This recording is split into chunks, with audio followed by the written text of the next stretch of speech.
छोटा पेड़ और शुक्रिया का सबक। लेखक रेहाना सुल्ताना। एक खूबसूरत बाग में एक छोटा सा पेड़ था जिसका नाम था आफताब। आफताब हमेशा उदास रहता और खुद की तुलना बगीचे के बड़े पेड़ों से करता। वह सोचता, देखो, वो ऊंचा ओक का पेड़ कितना सुंदर है। लोग उसे पसंद करते हैं क्योंकि वह बड़ा है और सभी को छांव देता है। और वो फूलों वाली झाड़ी, उसके रंग बिरंगे फूल कितने प्यारे हैं।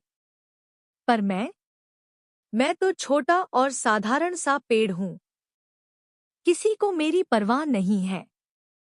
यह बात पास में खड़े एक बुजुर्ग और समझदार पेड़ ने सुन ली। उन्होंने बड़े प्यार से पूछा, तुम इतने उदास क्यों हो, छोटे पेड़?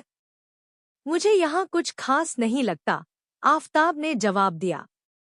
मैं छोटा हूँ, साधारण हूँ, और मुझे कोई देखता भी नहीं है।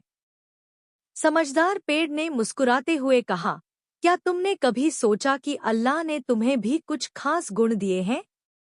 हर मखलूक की एक वजह होती है। आफताब थोड़ी देर सोच में पड़ गया, फिर भी पूरी तरह यकीन नहीं हुआ। फिर समझदार पेड़ ने सुझाव दिया, तुम ऐसा क्यों नहीं करते कि अपनी अच्छाइयों की एक सूची बनाओ, भले ही वो छोटी ही क्यों न हो। आफताब ने उसकी बात मानी और अपनी खूबियों की सूची बनाने लगा। 1. मेरे हरे पत्ते हैं, जो छोटे जानवरों को छांव देते हैं। 2. मैं भी इस बाग में ऑक्सीजन पैदा करता हूँ, जैसे बाकी पेड़। 3. कभी-कभी पक्षी मेरी डाल पर बैठते हैं। जैसे जैसे वह अपनी खूबियां गिनता गया, उसे अपने अंदर एक अजीब सी खुशी और शुक्रिया का एहसास होने लगा। आप सही कह रहे हैं, आफताब ने कहा।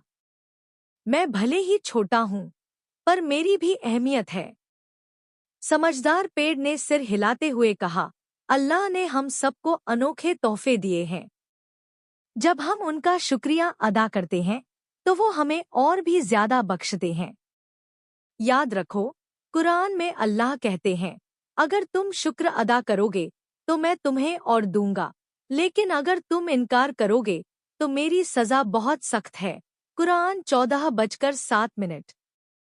उस दिन के बाद से आफताब ने खुद की तुलना दूसरों से करना छोड़ दिया और अल्लाह का शुक्रिया अदा करने लगा।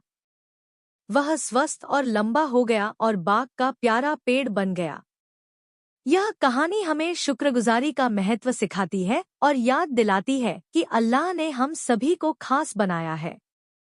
जब हम शुक्रिया अदा करते हैं, तो हमें और भी नेमतें मिलती हैं, जैसे आफताब को मिली।